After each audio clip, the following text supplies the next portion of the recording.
You're gonna turn. Great. Today is Wednesday, December 4th, 2024, and today we're talking with John Droz, who I believe is in North Carolina right now. Yes. Yes. About the scientific method. Yes. Okay, can you see my screen there? We can. Yep. Let me sure I have it right here. So, okay, well, while I say that, I have to make one correction on what Dave said is that I haven't been working for decades on the scientific method. I've been working decades promoting science. Ah, Science is the broader scope here, and there's a variety of things within science that are being abused left and right, and the scientific method is one of them. Okay. Are you all set? Everybody hear me all right? yeah, I have everybody's muted. So go. Yes, we hear you great. Anybody can't hear me, raise your hand. How about that for an inverse? I think we're in good shape. Okay. All right. Then I'll start. Thanks, Dave, for that kind introduction. Good afternoon to everyone. I very much appreciate the opportunity to come today to share some of my experiences with you good people. This graphic is my simplified view of what I believe is happening. Science is one of the primary pillars of our society, and that's where the fighting for the survival of our country is going on today. Please keep in mind that I'm a scientist, not really a public speaker. Actually, I don't like public speaking. FYI, I'll take questions at the end, so make notes as we go along. By the way, I'm always open to learning from others, and here's an insight from a brilliant person, English person, as you know. I hope to achieve this today. If you're interested, here is a link for you to do something for some further research. And I want to be clear about one other thing. I don't claim to know all the answers on any of these issues or anything else for that matter. I'm here just to express my personal opinions and to hear what you have to say. My main objective for this quickie overview is to get you thinking.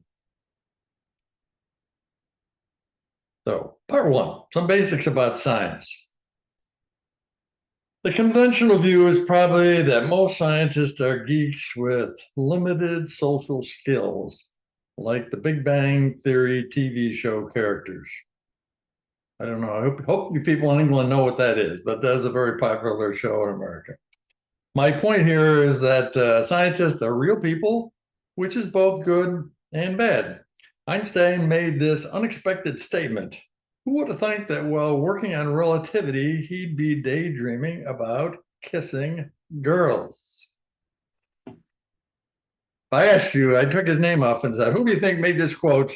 You'd never have guessed Einstein, that's for sure, right? Okay.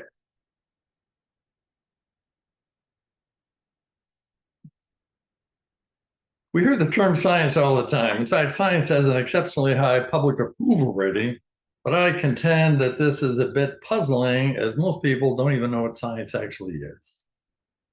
So the key question here is, what is science? Well, the clothes you're wearing, the food you eat today, the vehicle that you use, the building you're in, the lights in the ceiling, the computer I'm using here, all came from scientific discoveries. These are based on generations of scientists using logic and deductive reasoning, carrying out observations and measurements, formulating and then testing hypotheses and theories. But science is not a collection of theorems and equations. These are some good observations. For instance, science is a way of thinking much more than it is a body of knowledge.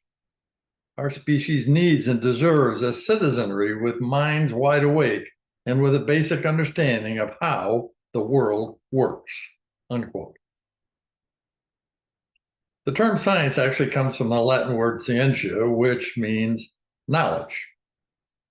The question is, how do we obtain knowledge in technical areas? Over thousands of years, we've worked out a methodology for discovering the technical truths of our universe. That is what the field of science really is about. Science is a process. The understanding that science is a process is critically important for our evaluating claims that are supposedly based on science. Question should always be, did they follow the process? Okay, so what is this process? Most accepted process is the traditional scientific method.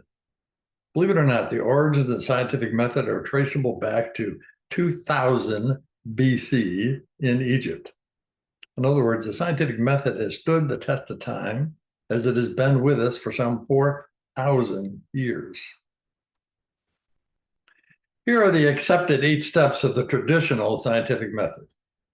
Make an observation, ask a question, gather background information, create a hypothesis, make a prediction, conduct an appropriate evaluation, analyze the results and draw a conclusion, share the conclusion, and decide what to do next. That's it. This didn't start out the show 4 years ago, but this is what's evolved over 4,000 years. Applying the scientific method to a proposed technical hypothesis, for instance, that industrial wind energy will be a major contributor to saving us from the perils of climate change, it soon becomes apparent whether you're dealing with science or snake oil. By the way, when a hypothesis is proposed as a potential solution to a technical problem, it's up to the advocates to provide a scientific assessment with the scientific method that supports its veracity. It is not the obligation of others to disprove their hypothesis or to provide a supposedly better hypothesis. Of course, that is exactly why the left hates the scientific method, as it exposes their political policies as being unscientific. Some tricks to get around science. Who's behind these deceptions? Well, the right versus left fight has been around for a long time. Sometimes we're so immersed in something that we don't clearly understand what's going on. For several decades now, there's been a fight with unprecedented intensity between science and political science. Science without the proper process is not science. Call it whatever you want, political science, pseudoscience, junk science, astrology, but it is not true science. Here are some random things you've all likely seen in the media. Question is, are they true? Unfortunately, every one of these statements is false. We can discuss these later if you'd like. Since science is the enemy of those promoting self-serving political and economic agendas, we need to be aware of the deceptions used to fool trusting souls. In 2012, they gave a talk to Congress, this U.S. Congress, sponsored by the House Science and Technology Committee. In that, I identified 15 ways that science is being undermined and how citizens are being deceived. Here are 10 of them.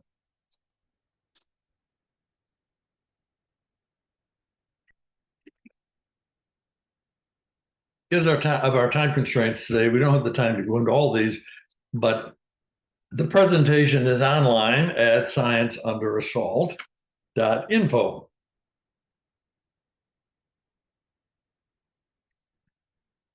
I think that this is a very insightful quote. Oops. Since the waning years of the 20th century, politics has increasingly intruded on science. Scientific insights plug my screen here. Scientific insights achieved through systematic objective collection of data and empirical testing have been subjected to political screening. Pioneering research finds that we do not conform to political orthodoxy, have too often been considered politically incorrect, and even attacked and censored. This trend has been particularly apparent in the fields of environmental science, where the stakes are very large. Respected scholars have been vilified when their research findings called into question the assumptions of conventional wisdom and the agendas of powerful special interests. In the public arena, alarmist rhetoric over complicated issues has tended to drown out calm, rational discourse. Highly significant findings of great import have been ignored. Politicians and government regulators have made public policy decisions based on false or fragmentary information. As a result, a host of unscientific, intrusive, and counterproductive government policies have become commonplace, including takings of private property, bans of harmless substances, warranted liability court awards, Byzantine bureaucratic controls, and regulatory measures that have endangered economic growth, public health, and the environment. Bad. Next step is ensuring a compliant populace. How to get the public to go along with this? Two important strategies that the left have that differ from the right, and why are they often more successful are, number one, they have no problem playing the long game. In other words, having plans that may not come to fruition for decades. And number two, they are much more attuned to the importance of propagandizing school children. This famous quote is why the left has heavily infiltrated the K through 12 curriculum, especially the science curriculum.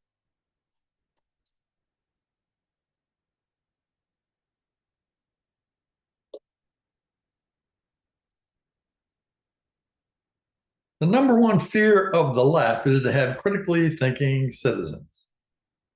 They understand that once they control the K through 12 education system, a long-term project, that every year they will then produce some 4 million propagandized, non-critical thinking graduates who soon will become voting U.S. citizens. 4 million a year. One of the major deficiencies of the U.S. K through 12 education system is that we have not come together to be crystal clear about what our objectives are. I propose that after properly educating students on the 3 R's, reading, writing, and arithmetic, that the number one goal should be to produce critically thinking graduates, high school graduates, start with. FYI, I've read through the mission statements of all 50 states, their education departments, and less than 10 even mention critical thinking, much less prioritize it. Mr. Cerf, a Google founder, says that he couldn't imagine a more important skill to teach than critical thinking. He argues that this is because citizens would be more thoughtful about what information we accept, then process, and then use. Critical thinking is a skill, just like being a good cook is. Yes, you can learn how to cook by trial and error, but if you want to be an accomplished chef, you need good training.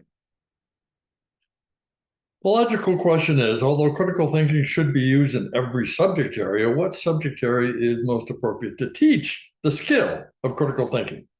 The answer is science. Why is that? Because real scientists are people who ask a lot of questions, like when, what, why, and how. And a key component of critical thinking is also to ask a lot of questions. The left is very well of this connection, which is why they made a concerted effort to take over the U.S. K through 12 science curriculum. Their unstated but clear objectives are to not only stop critical thinking from being taught, but to also formally teach the opposite of critical thinking, which is conformity.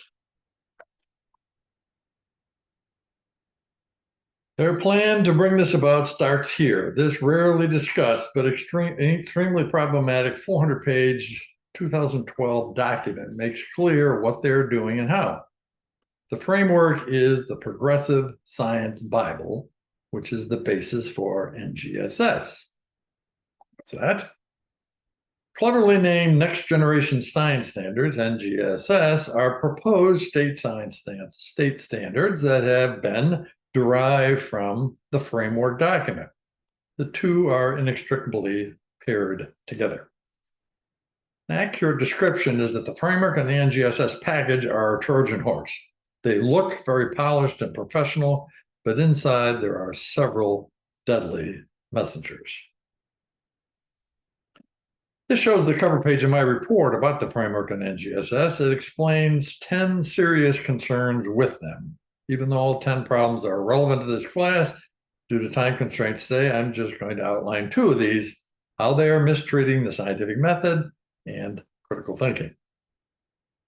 Example number 1 is that together these documents scrapped the traditional scientific method. It's simply astounding that, and audacious, that a handful of progressives can issue a decree saying that they are replacing the 4,000-year-old scientific method. but that's exactly what they're doing. Why would you ask that they would do this? Well, they are very circumspect about this. They don't come out and say this is the real reason. Searching through the 400-page framework, I finally found their, quote, justification in a footnote that says that the progressive authors are against the scientific method as it promotes linear thinking. My brief response to that pathetic excuse is that first, it's false, and second, linear thinking is not a bad thing anyways. Further, if you think about it, what they're also saying is that all of the scientists who came before us were severely handicapped by the repetitive usage and support of the scientific method. The arrogance of these progressive authors is simply shocking.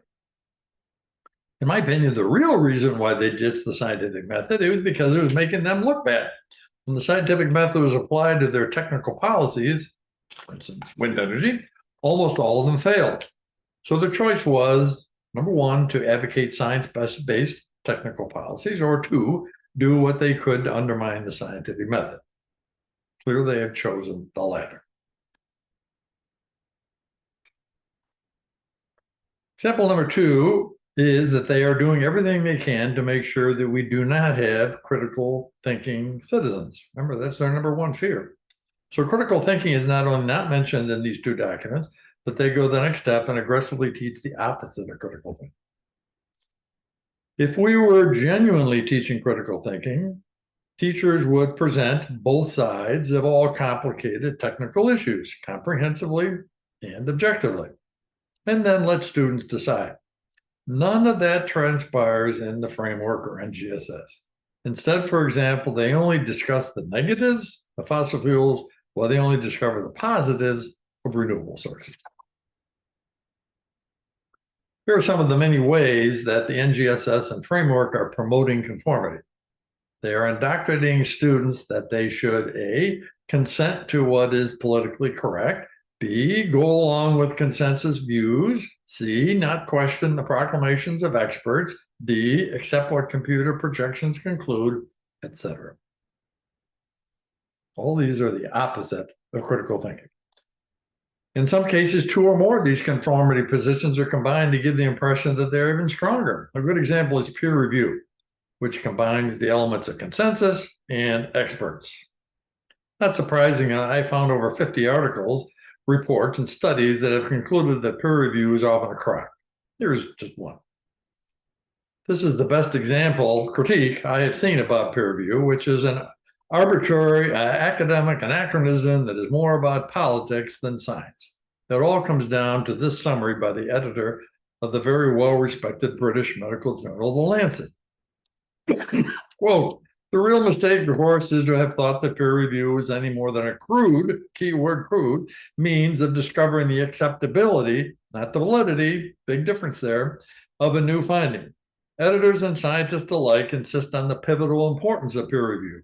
We portray, speaking of itself now, we portray peer review to the public as a quasi-sacred process that helps make science our most objective truth teller. But he acknowledges, we know that the system of peer review is unaccountable, biased, unjust, incomplete, easily fixed, often insulting, usually ignorant, occasionally foolish, and frequently wrong. Do I need to say anything else? This is somebody that's part of the system here.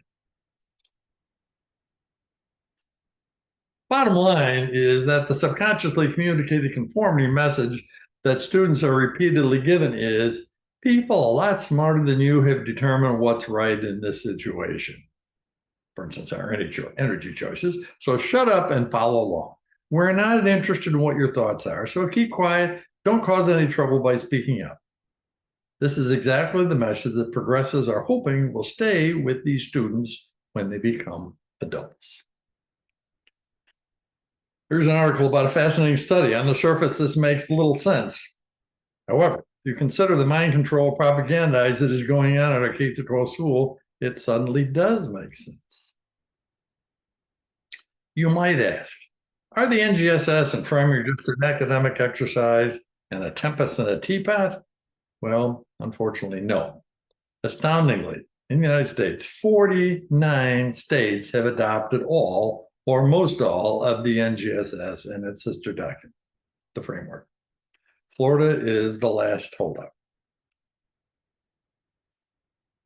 Since my short talk has been about the K through 12 science curriculum that has been corrupted by progressives, you may find this warning by Dr. Carl Sagan to be salient. Quote, "We live in a society exquisitely dependent on science and technology, in which hardly anyone knows anything about science and technology.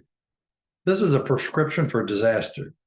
We might get away with it for a while, but sooner or later, this combustible mixture of ignorance and power is going to blow up in our faces."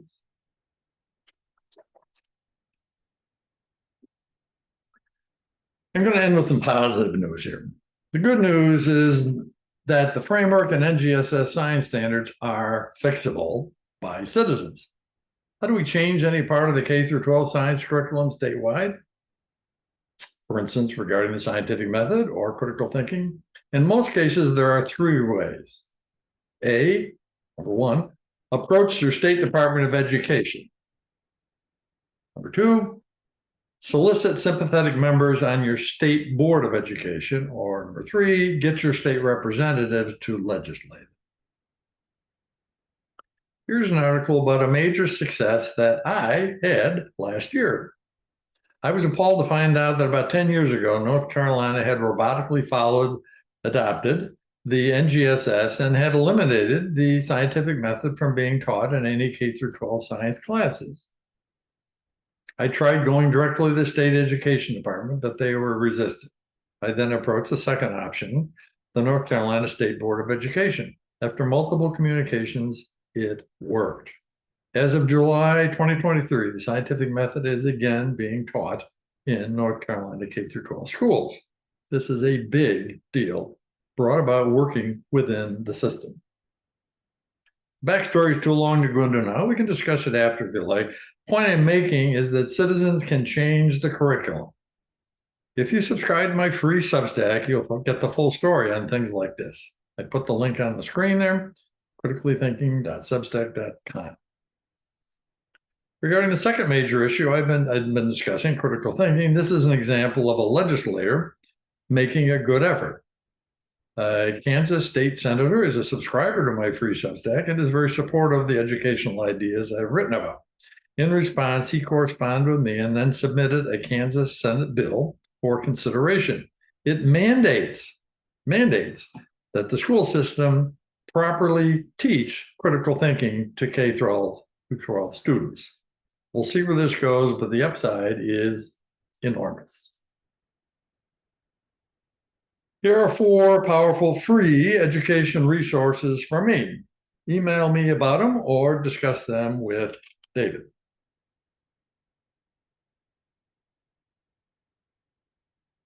I know that many good people are trying to make a positive difference, but here's the final insightful quote from our English friend, Mr. Churchill. I'm going to end with a 1-minute clip here. I hope you can hear this. Even though it says Idaho on it, it applies to the entire United States. In my opinion, this is the type of marketing to the public about critical thinking and science education that we would be well advised to do.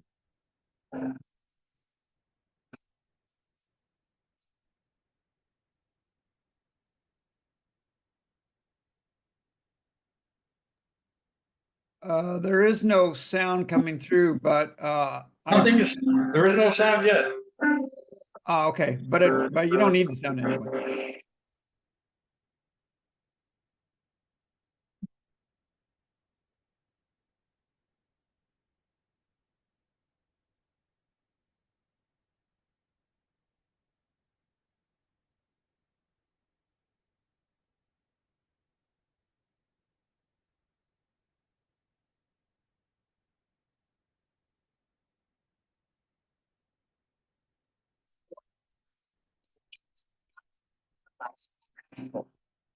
If we don't work together to improve education, we're all going nowhere. didn't really hear what they said, but I don't think it was. It said 4 out of 5 Idaho high school students are not prepared for life after high school. Uh-huh. And we need to get together to fix that. That's the gist of what it said. Uh-huh. So that's it. Thank you for your patience and attention and hearing an outline of my thoughts about 2 significant K through 12 science education issues, and both of them apply to the climate change matter. I'll try to answer any questions you have about what I've said today. I'll also be glad to try to answer any future questions that come up if you email me. Just one thing, John. We have time, so if you want to dive into any of those subtopics, if you have anything else you'd like to present, that's otherwise we can question, but we're not time constrained. Okay, well, let's start with questions, and then I can launch in any of those things that people want to talk about. Good. All right. Who's up? I only have 7 or 8, so you guys get started. Yeah, I have a question, John. Shoot. Who do you think's behind all this? I think behind all this. I think we're having a fight here between Marxists, quite frankly, and they're against America, and they're trying to bring America down. That's the short. John, why don't you stop sharing your screen for now, and we can come back if we need to. Well, I just left it there in case somebody wants to refer to a slide that I had there. That's all. Yeah, but who are the Marxists? Are they? Well, there's plenty of them in the United States here. A lot of the Democrats have bought into Marxist ideas, for instance. And Bill Gates, would you say he's one of them? I would say probably yes. You talk to him, he sounds like a well-intentioned guy, but what he's doing, for instance, he was one of the people behind this NGSS here. He formed a group called Achieve, which is a group of business people, and their sole purpose, the sole reason for this business group to exist was to get these science standards, these corrupt science standards, adopted in the United States. So he formed a company just for the purpose of doing that. And then he, I should say, the Achieve people went around the country to every single state board of education and made a very sophisticated dog and pony show pitch about why they should adopt the NGSS. So along with Achieve, there was a state, or rather, the Science Teachers Association a union of science teachers that was represented. There was also a scientist from the National Academy of Scientists, NAS, and so forth. They had like 4 groups of people, so that when any of these board members said, well, who's behind this, or what sort of support does this have, they would say, look, we have business support, we have teacher support, we have scientist support. What else do you want? But it was all rigged. I know this for a fact because I know people who are on these different state boards and different state ones, and they told me the exact same story about what happened in different states. And I asked them some things like that. I said, well, okay, before your state board voted to approve on this, how many questions were these people asked? None. None about the content. I said, you mean nobody discussed about why they had scrapped the scientific method, for instance? Nope. Nobody discussed why they're not promoting critical thinking, in fact, doing the opposite? Nope. Why would that be? They said, well, they were sort of intimidated by the people putting on the presentation here. It looked very professional, so no board members are going to get up and saying, hey, you people from the NAS and teachers union stuff here don't know what you're talking about. No, they just shut up and went along with it. 49 states. That's why when people say here that we ought to leave these things to our states, that's a big issue in the U.S. here now. I think that's a crack, because there's a perfect example that 49 states, not one, has really done the right thing. At least Florida has held out, but it's more than just holding out. You need to have good quality science standards. Another interesting thing here about these standards is that there's a state, a federal group, an independent federal group called the Fordham Institute that rates standards, school K through 12 standards. And so they had every single state, this is back, I don't know, around 12 years ago or so, originally around 2010, before this came out, they had every state rated for what the quality of their science standards from A through E.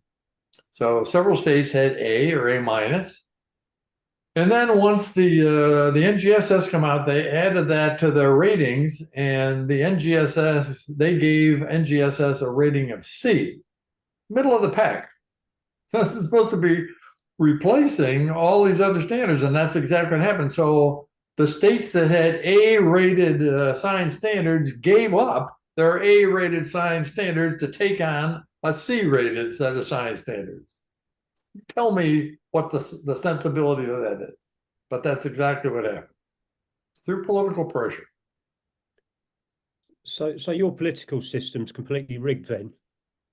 Well, it's totally rigged. The problem is that we don't have many people that have the ability to do critical thinking. That's why this critical thinking is so important. They are taking advantage of people who aren't able to process things beyond sound bites. So when whether they're a state board member or whoever, a legislator, they just don't have the ability to do this. It's not like they're bad people, that they have been dumbed down, literally. The reason why I say this is because, you know, we see it on this side of the pond, you know, this has been going on for decades. So there's a guy called Dominic Cummings in the UK, a really controversial character, and he's just done a bit of whistleblowing on our parliament. And he's just basically reinforcing what some of us already know, think, or believe, that our political system, the politicians are just showmen, really. And everything's being run by deeply embedded civil servants that are entrenched in the system.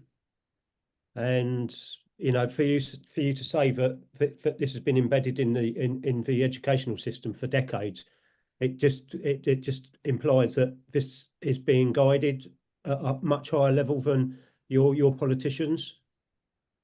I think so. Yes, the politicians, I think, are just pawns in this whole thing. I don't think they're the conspirators. I think they're just being manipulated.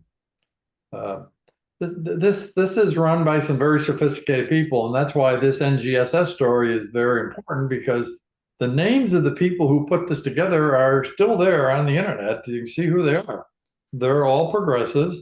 They claim they're independent scientists, but there's not a single scientist out of their group of 30 or so that's a conservative. So they're all left-leaning progressives here that wrote this up here.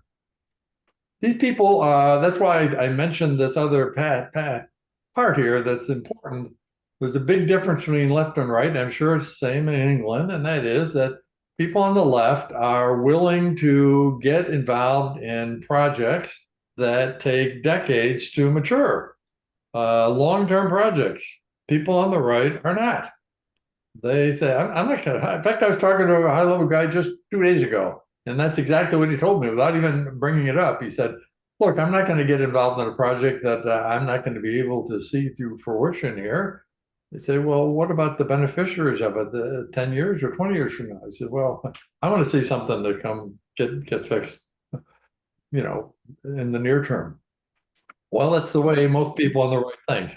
So at least in Okay, John, I'm involved in a left-wing forum. I was invited onto it, even though a lot of people would say I'm right-wing. I don't buy into any of it. But everybody that goes against the consensus in the UK now is considered to be right-wing, even the Prime Minister, you know. And it's like the race card here. It just gets pulled all the time. And there's a guy called George Galloway, who is like one of the purest sort of left-wing socialist politicians. You know, I like him. I don't agree with everything he says, but even he's being called right-wing now. So everybody's right-wing. And I make this comment quite a lot now. And it's right-wing's just like shorthand for disagreeing with the narrative.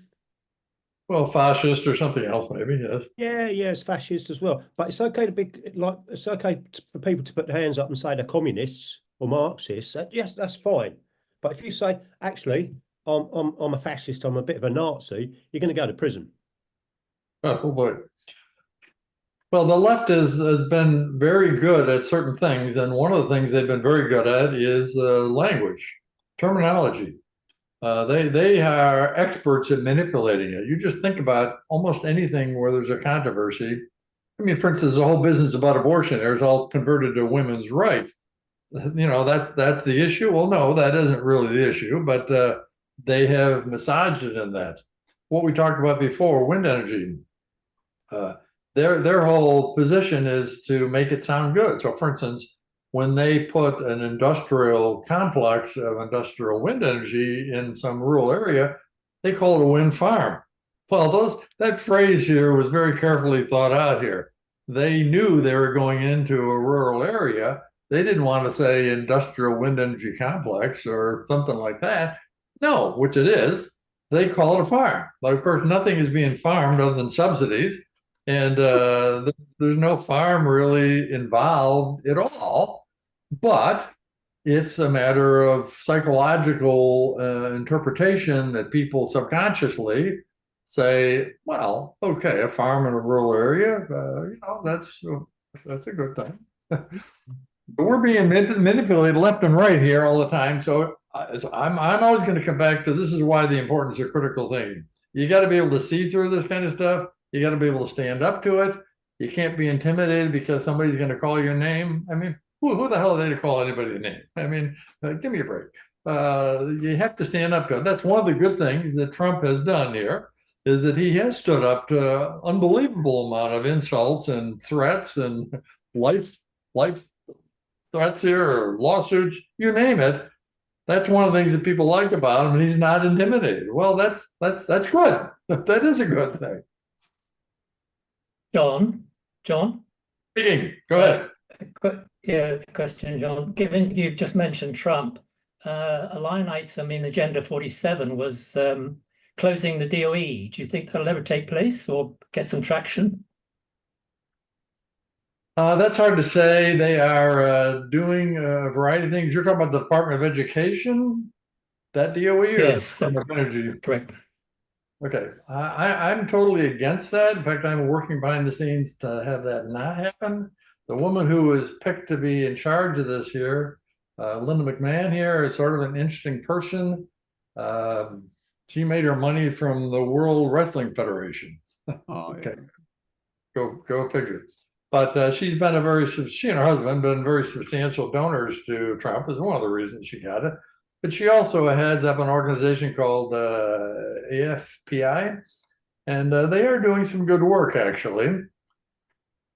So a lot of people are saying to close the Department of Education, but this is typical of the situation we keep getting into where people aren't doing critical thinking about this.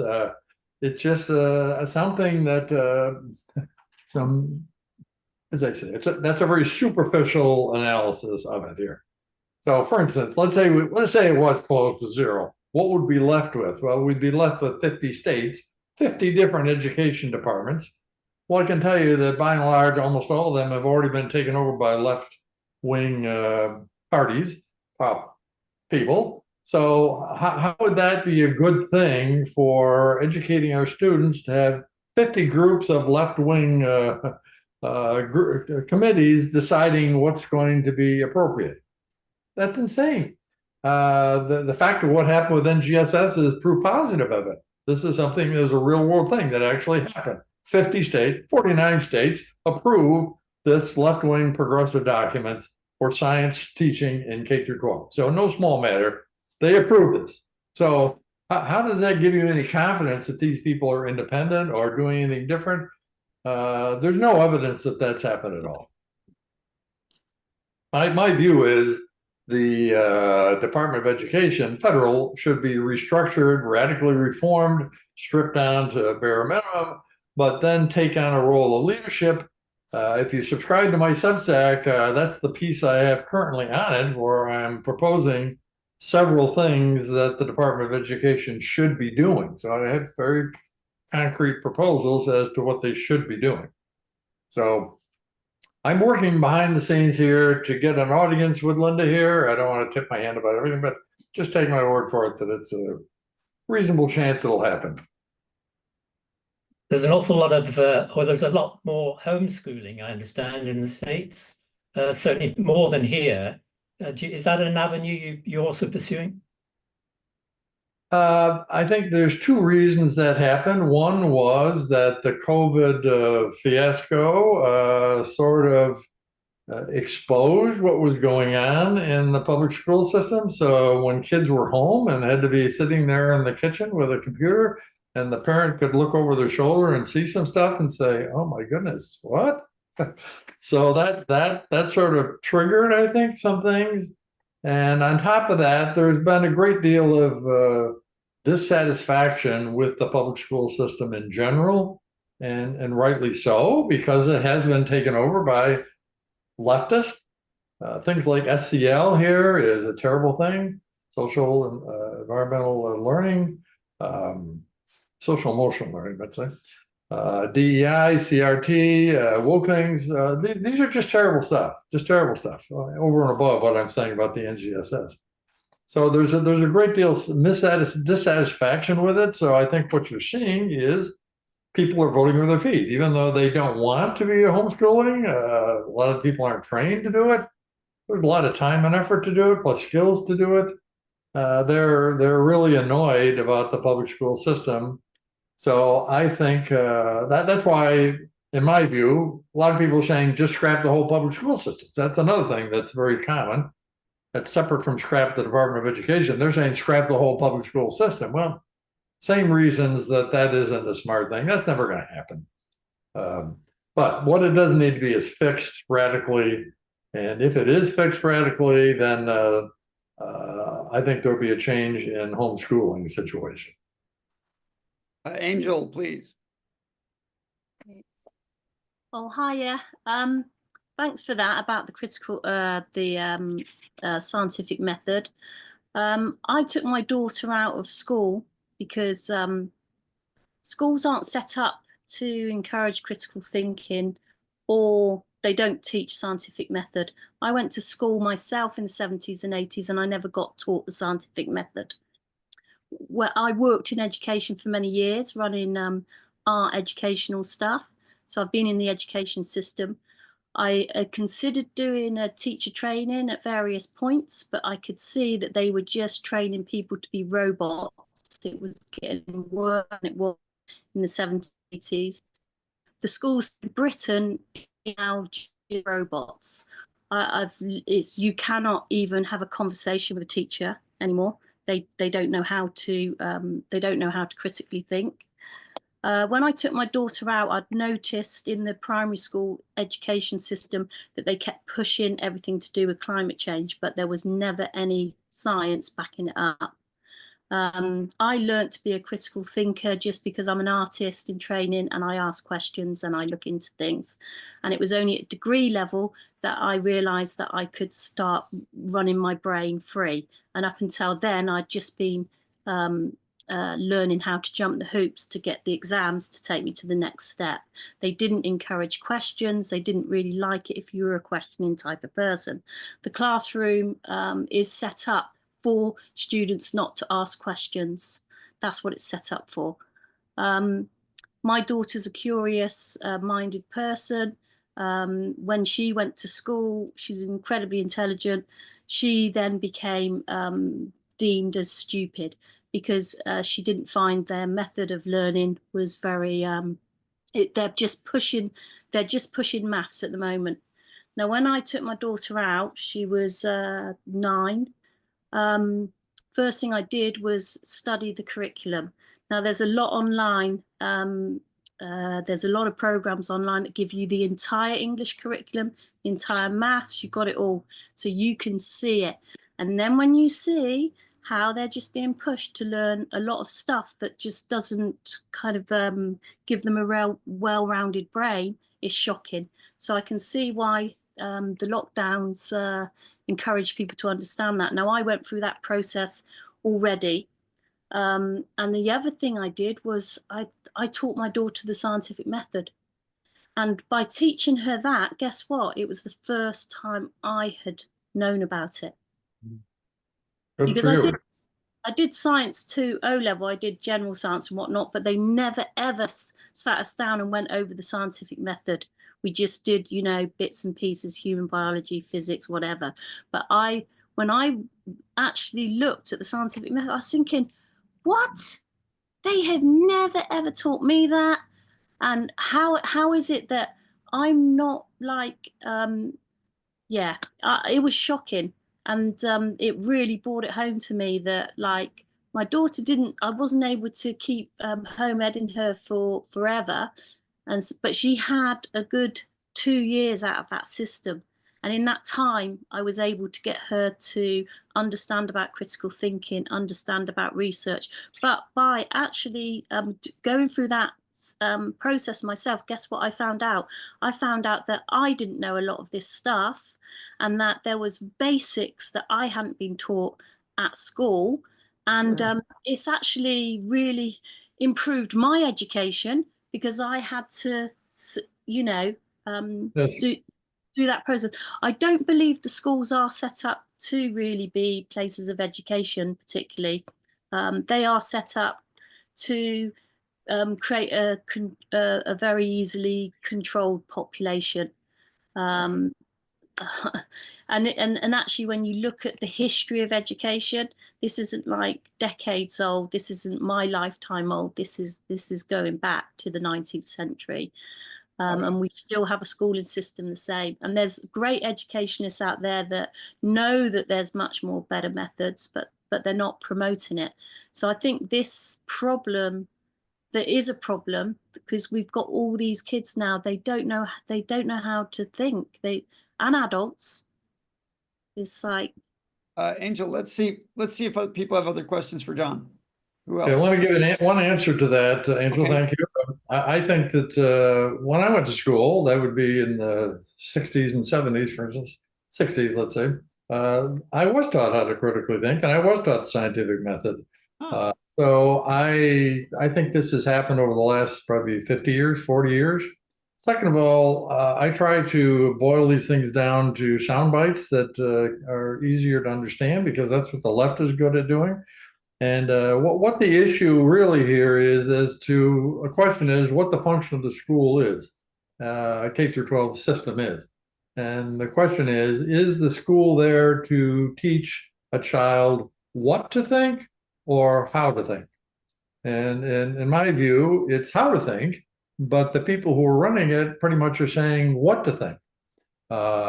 That's bad enough in itself, but then you say the people who are running it are screwed up in their whats.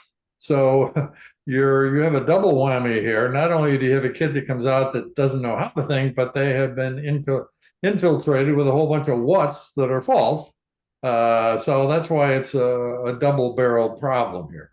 So the objective here, and that's why I'm hoping the Federal Department of Education might be, is to turn this around, is to force states into teaching children how to think. That would be the objective. Very simple. That'd be a profound change, I can tell you. I'm pretty worried about that, but if they could get that right. But let's go to Liz.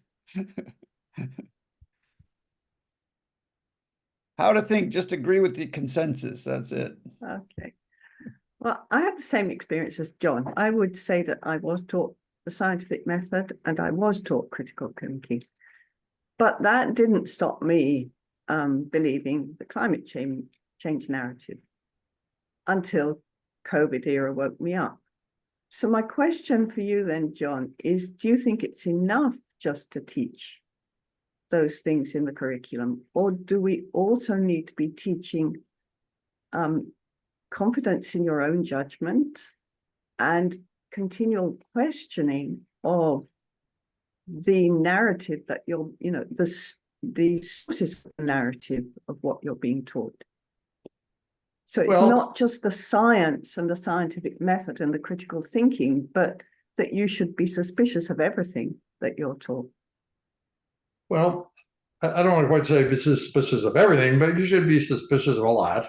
What the good thing about the scientific method is that that's really an independent, proven way of verifying some technical claims. So, for instance, if somebody makes a technical claim to you that, let's say, there's climate change, for instance, well, then you can get out the scientific method and say, let's apply that to that. Well, I can tell you they already have an answer to that, and that they say, no, climate's too complicated to apply the scientific method. That is their answer. Well, they have excuses for all these type of things. What the real answer is that it doesn't pan out. But the gist of being a critical thinker, in my view, is to look at things objectively and comprehensively. So when anybody tells you any technical thing, let's say it's Dr. Fauci gets up and says you need to have a COVID shot, as an example. So if you really want to look at that statement objectively, to say, okay, fine, let's consider that he's part of the system here. He may very well be paid to say this type of things. He's got other people, associations with pharmaceutical companies that may be influencing his judgment here, blah, blah, blah, blah, blah. And so then you can start researching some of the things here. And if you look, there will be plenty of people who are giving you information. For instance, I wrote a report about it, about how many problems there were with it scientifically. Another related thing is ivermectin. I mean, they continually lambast ivermectin as baloney, but the fact is there's been over approximately 100 scientific studies done on ivermectin, 100. And the consensus, the conclusion, the summary of those 100 studies done by independent scientists is that it has an effectiveness of about 63%. Well, it's not perfect, but 63%. Now, if you then look at what the government is saying, Paxlovid, let's say, as an example, they are saying, no, take Paxlovid as a pill. That's a competitor with ivermectin. Well, there's been almost an equivalent amount of studies done on that by independent people. And the conclusion of those independent people is that the effectiveness of Paxlovid is about 20%.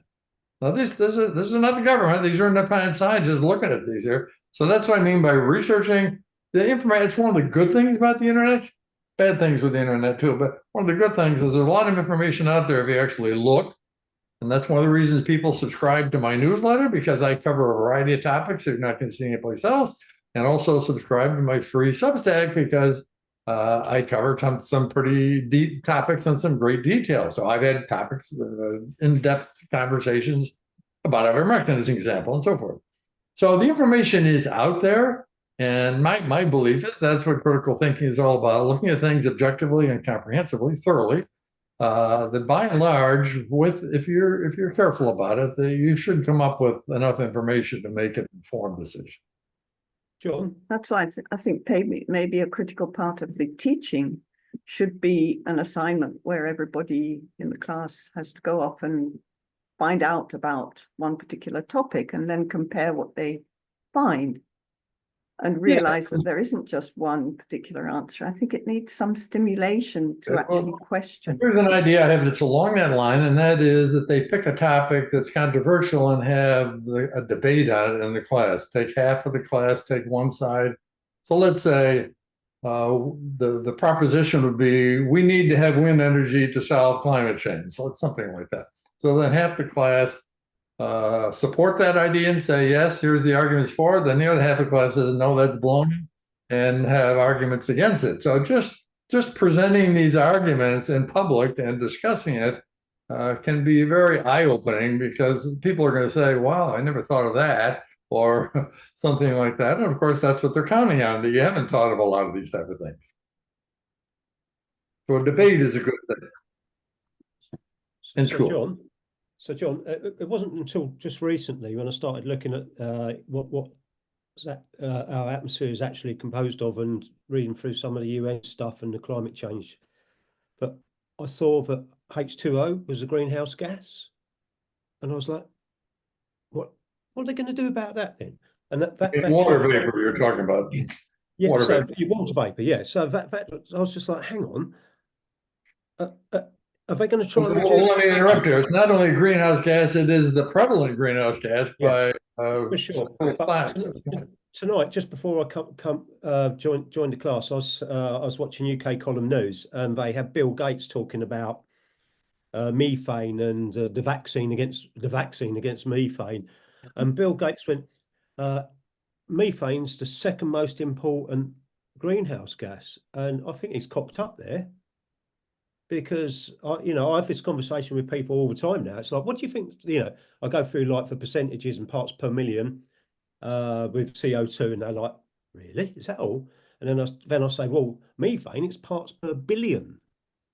How's that going to do it? How can you tell me how you think that 1,940 parts per billion is going to sort of do anything compared to a cloud?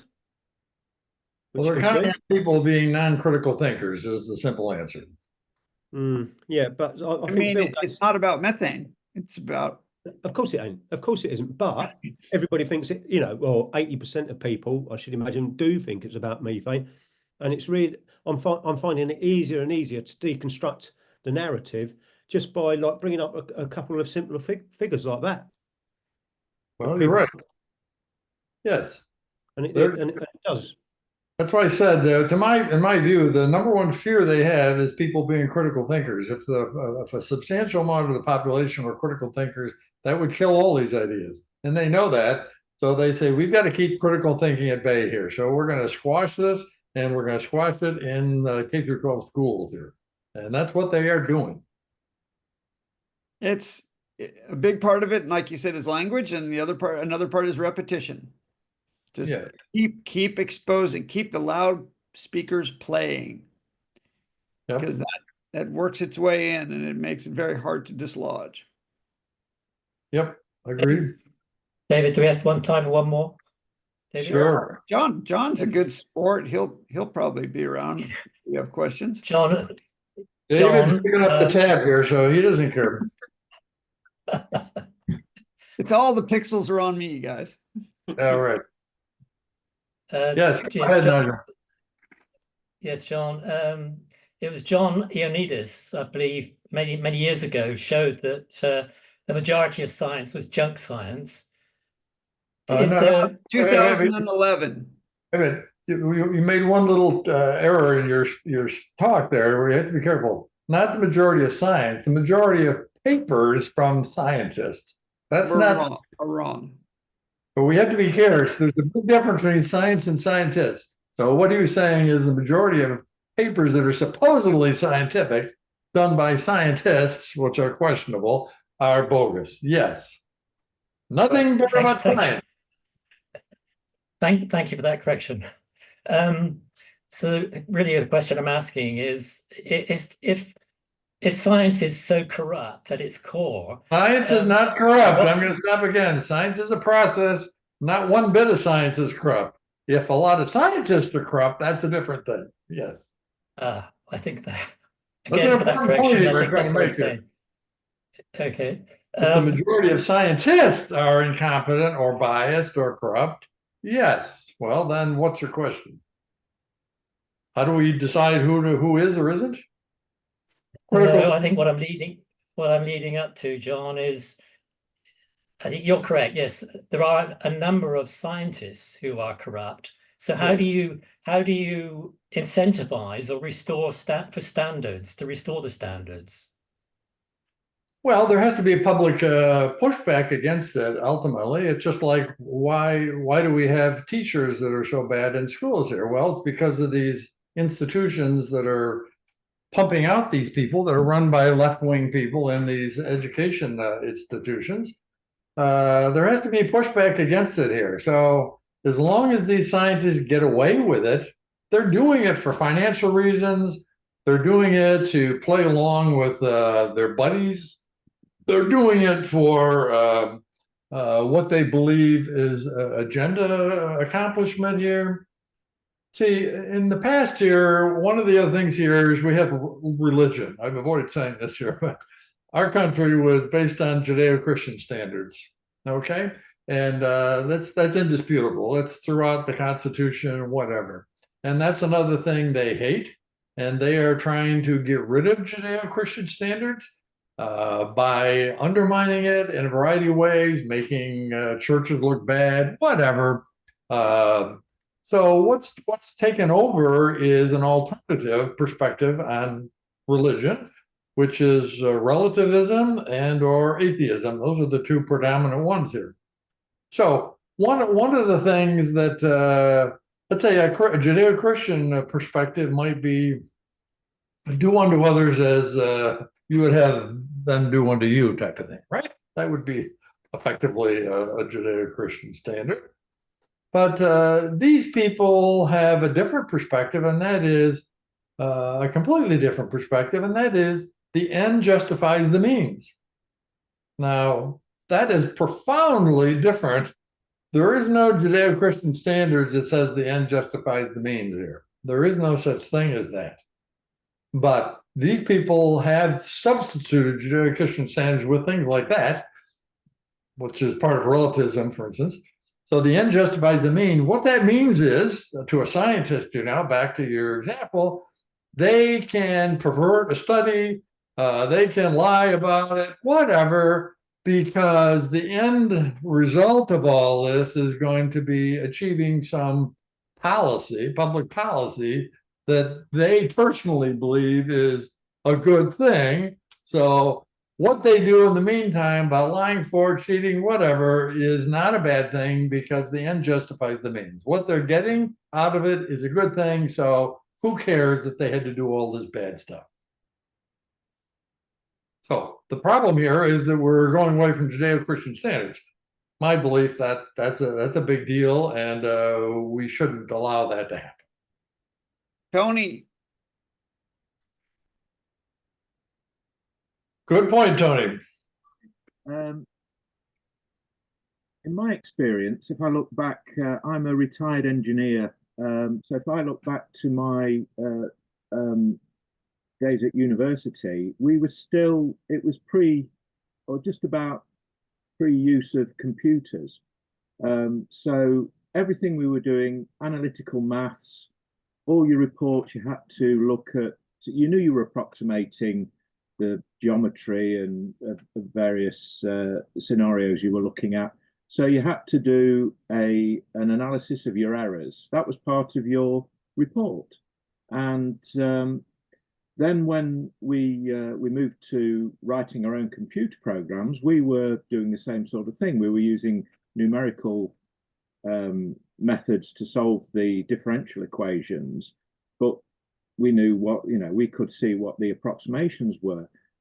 Then we moved to buying in software, and all of a sudden, so what I'm really getting at is the technology has been part of the dumbing down process, because if you can get a nice picture, or you can plot very easily nice graphs rather than drawing them yourself, that visual presentation of results without a critical analysis took over.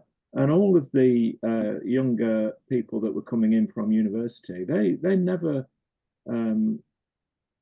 criticized what they were actually doing. So the technology, particularly the visual representation of the story, as it were, is what has fed this taking things on face value. So a simpler example of that, I agree with what you're saying, would be just a simple calculator that in our days, people would be able to do calculations in their head lots of times, or certainly be able to know how to do it on a piece of paper. But now you put down an equation and a calculator, and out comes the result here. And people have lost the ability to even do multiplication or division, or pretty elementary things. So that's a simpler example than what you're doing. The second problem with what you're saying is that why I think this happened as a reason that one of the things that these people are big behind computer projections is because when you get a computer program and plug things into it, you have no idea what the computer programmer actually did as far as assumptions made or things of that nature. I've written over 100,000 lines of code, and I know it's very easy to stick in things that are questionable, but you're dealing with a computer program. You have no idea what went into this program. None. And so that's what they want. That means they can control certain things that are going on there without any visibility. No one's going to question them because no one's going to say, okay, well, look at, do you know how to do Fortran or whatever? Well, it's line 512 here is what it is. No one's going to do that. And they know that. So this is sort of a protection against prying eyes, I would say. So I agree with what you're saying, yes. Paul, John, you said that they considered the scientific method to be linear thinking. And so could you talk a bit about how they, what they conceptualize as a replacement of so-called linear thinking? Are they, because systems dynamics is far too complicated for anything in a school curriculum. So what approach are they putting into place? Well, that's a good question. I said I don't accept that. They weren't really proud of that excuse, so that's why they hid it in a footnote. So I don't know anybody else that's even aware of it. But if they had a real solid reason for saying this, they would give examples and explain it more like you're saying and say, okay, here's what we're proposing as an alternative and why it isn't. No, they didn't do any of that. So I personally believe it's just a ruse to try to justify this audacious scrapping of a 4,000-year-old successful methodology, and also gives them the opportunity to say, okay, we're gonna put together a better alternative than the traditional scientific method. And sure, they've put together something else, but it's completely different. So for instance, in that, one of the steps in theirs, well, first of all, they changed the title. So they call it Science and Engineering Procedure. Well, right off the bat, that tells you there's a mistake here, because if you understand science and engineering, and we have some engineers here, scientists and engineers actually look at problems in a different way. They are not two peas in a pod here. They come at problems from a different way.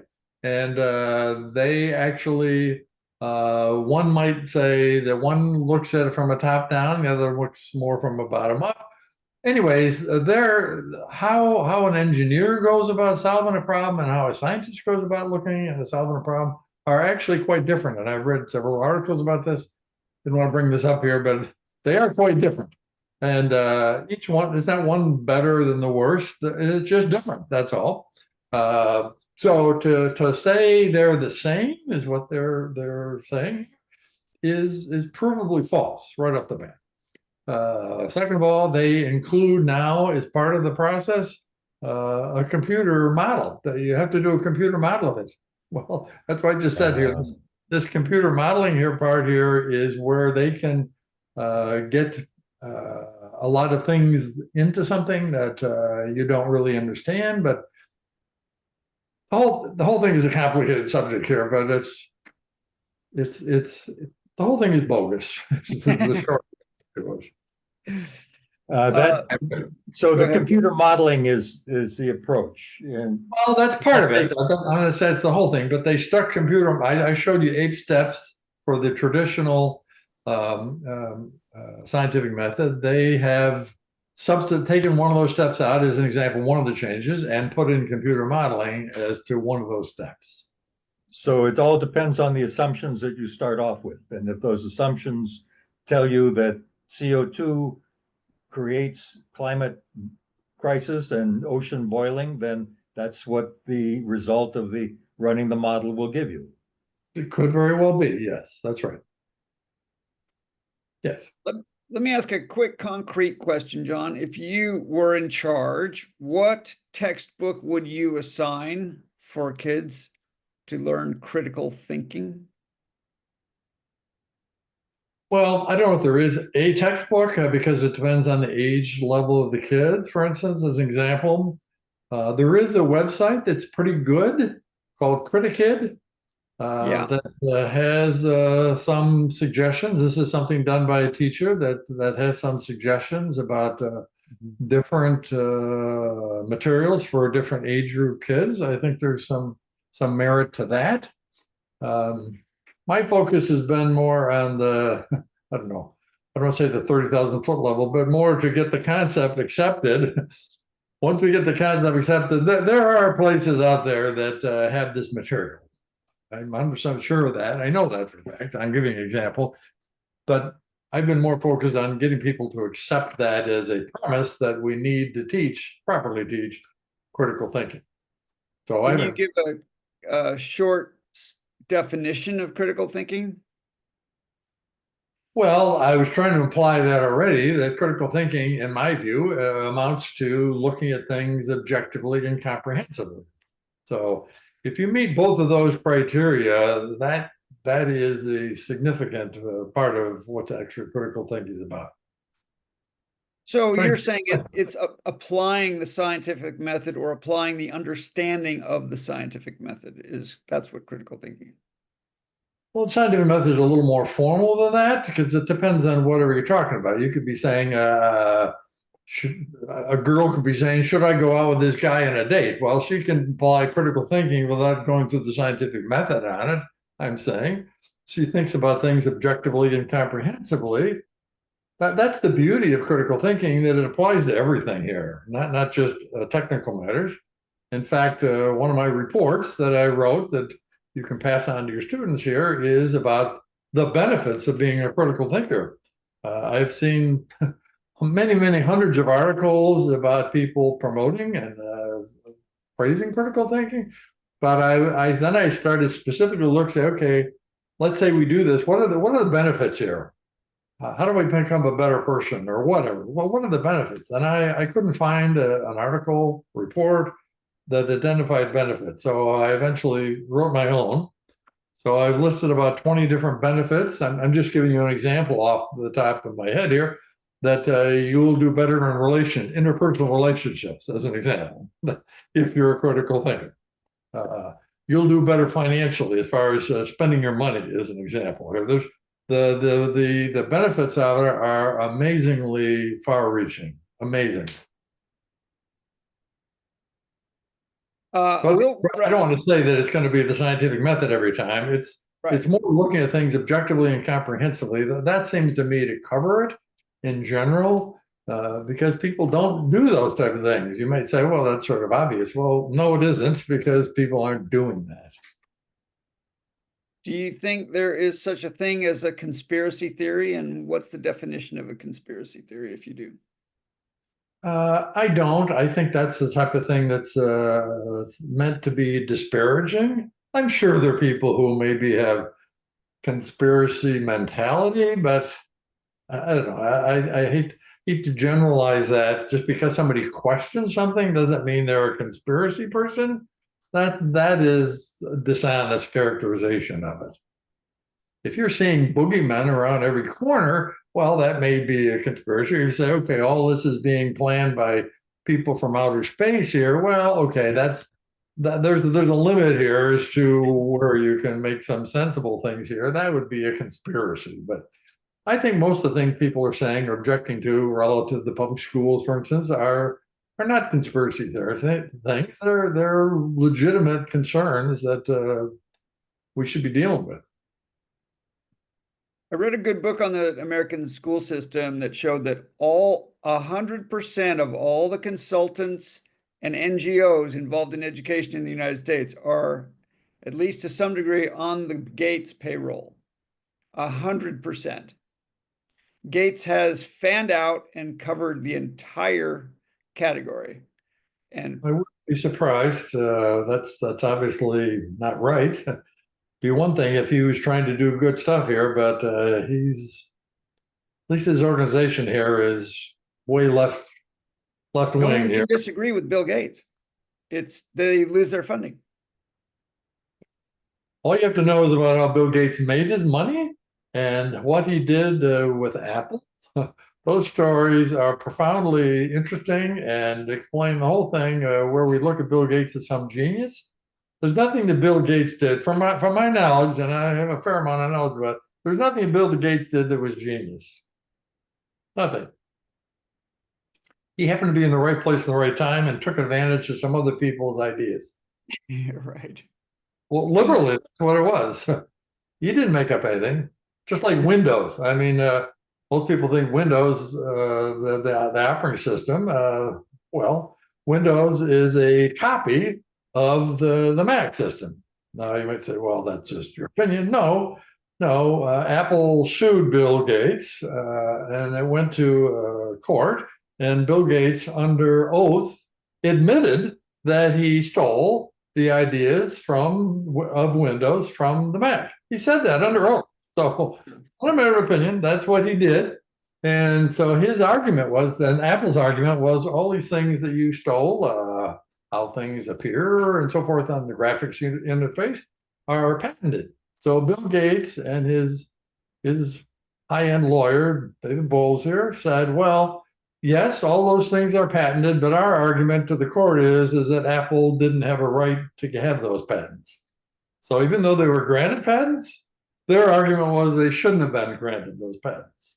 And this is a very interesting, complex story, but that's the gist of it. While I'm talking about Bill Gates here. So Bill Gates didn't do anything that was brilliant about Windows or anything else, quite frankly, with computers. He copied other people's ideas. Sure. All right, we're gonna wrap it up. Any final questions from anybody? Anything about education in the UK that anyone wants to ask John that might be relevant? Okay. All right. Well, thank you. Les, did you have a question? I was just wondering, NGSS, I missed the beginning of the talk, but I've just looked up what NGSS is.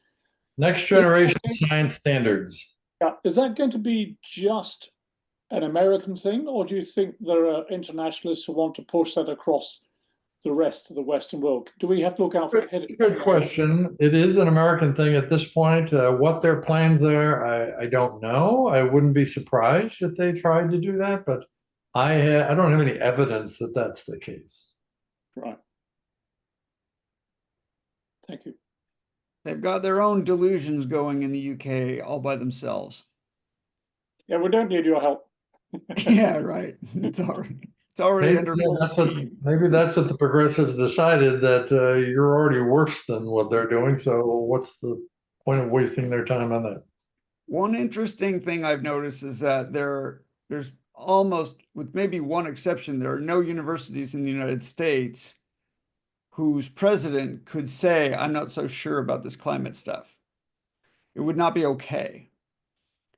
So it's pretty much 100%. It's 99.99% agreement here. And it also speaks to the fact that so many universities are on the coasts, and the influential universities are on the coasts. So the people getting their PhDs are overwhelmingly liberal. Last I saw, it was about 86% of PhDs are Democrats in the United States. Well, in my view, what the problem really is, a lot of people focus on that. I think the K-12 school system presents the foundation for education. If that foundation is corrupted, which is what they're trying to do, they become easy marks in college. On the other hand, if you made a solid foundation where you were producing high school graduates that were genuinely critical thinkers, this whole business of what goes on in college, it would change radically. That's true. And maybe, and in that case, maybe a lot fewer kids would go to college. Maybe. That would be a start. Could be, yes.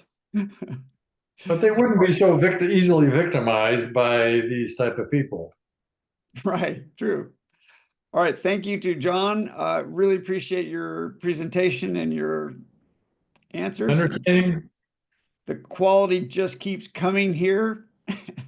And I'm just really thrilled that everybody's, interested in that we're having such good quality conversations. I appreciate the time here, and I hope that every one of your students here signs up for my Critical Thinking Substack and newsletter. They're both free. I think you'd find some really powerful, interesting stuff in them. Yeah, and share them with people you know. You'll give them the addresses. I will put the links into the resources section, don't worry. And John will be back and talk to us about wind power sometime in the spring. Can I add one final thing? Sure. John, I think it's people like you that give us hope. David mentioned earlier on, we've got to keep plugging away at this. We chip away at it. We've got to keep telling people what we know and what we understand. The alternative media now, which is Substack, and people like yourself on Substack, providing a constant flow of information, which people like me and others wouldn't be getting. That's key to I think making progress. There's now so much information available on Substack and other online sources, which means we're breaking away from the mainstream media. And it's people like you, John, who give us that data. So thank you very much for that. Well, a lot of people don't know. Thank you for that. Substack is now the largest media outlet in the world. That's what I understand here. So there's a few thousand. Does everybody here know what Substack is and whatever? Is anybody that doesn't know what Substack is? Well, we'll give people the link, and then they can just sign right up, and they'll find out. Well, I'm talking about what the whole idea behind Substack is. Can we take a minute to that, because this is sort of important? Sure. Okay. What Substack was started by a group of journalists, and the reason they started, this was several years ago, they had two reasons for doing it. I don't know where they come up with the name. The name is sort of counterproductive, so that was a mistake. But other than that, they did a good job. The two things that these journalists were concerned about were, number one, that they felt that they had to go through a lot of hoops to get a decent article published. In other words, they had to go through an editor and stuff like that. And lots of times the article that they originally wrote is hacked up and doesn't come out the way they wanted to because of some other intermediaries. So they were sort of exasperated about this editing part. Second thing is they felt they were getting paid a pittance, I should say, for their efforts here. So they said, how about if we have our own site here that we control, that there's no editing, and that journalists on it can choose to charge for their material or have it free. And if people are good enough and charge, then they should be able to make a financial living off of this. So it's turned out that actually but that was the basis for it. And so it's turned out right today that there are quite a few people, a large number of people, I don't know the exact number because it's a little bit confidential, but hundreds of people who are now Substack authors who are making over $100,000 a year. Well, that's a lot for something like Substack here, just a media source that's free for an author to sign up. So I signed up a couple of years ago because I could see this was going. I chose for my commentary to have it be free because I'm more interested. I don't need the money, and I'm more interested in getting it wider distribution. So then the next thing, once you sign up, you have to choose a topic. So my topic I picked was critical thinking about select societal issues. Well, it's turned out that was a really wise choice because there's a lot of societal issues we're facing here that we need to do critical thinking about. And they cover the whole range from religion to renewables, a big range of stuff here. So I have not come close to running out of subjects to write on. So I'm now publishing maybe 2 a week on these. And it's going very well. So my current one is about the big issue in the United States is whether, we mentioned this before, whether the federal Department of Education should shut down or not. What should we do going forward? So that's the type of thing I think we need to do critical thinking on. So I wrote up my views about it, which are contrary to what you typically hear from most people, but whatever, I explained it, and you can do thinking for yourself to see whether you agree or disagree. And some people wrote that they did disagree, but I squelched them, but whatever.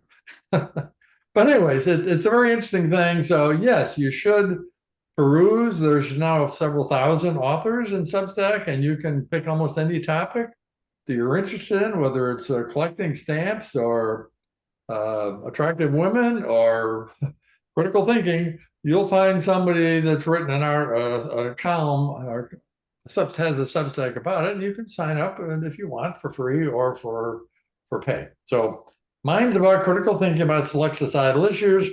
I guarantee you'll like it. If you don't, you just say no thanks, and that's that. But you ought to sign up. That's it. All right, thank you. I just want to give some quick housekeeping and then we'll be done. Next week we have Renee Hannon. You probably haven't heard of her. She is an ice scientist. She's an ice expert. She's a nice expert. She'll be talking to us about ice cores in Greenland and Antarctica next week. And she's fascinating. So please come. And if for some reason you had some person you're thinking of inviting and say, oh, I'll invite you to a free class with David, let's work it out because I really want more members here so we could take advantage of the incredible guests that we're having. And then 2 weeks of no class because we got other things to do. And then we'll be back on the 8th of January and we will I'm going to try to have a few classes where there's no speakers so we can just have conversations and get into some stuff that we all want to talk about as well. All right, so thank you everyone. Thanks so much. If anybody needs an invite to the Slack for the UK, make sure you get in touch with me and I'll put John's links into the channel. Also, I put up Tom Nelson just today because I realized I had screwed that up. So it's up now. So we'll see you all next week for Renee Hannon. Thank you, John. Thank you. All right. Take care. Yeah, thanks, John. Bye-bye. Thanks, David. Thanks, everybody. You're welcome. Thank you. Thanks, John. Yeah.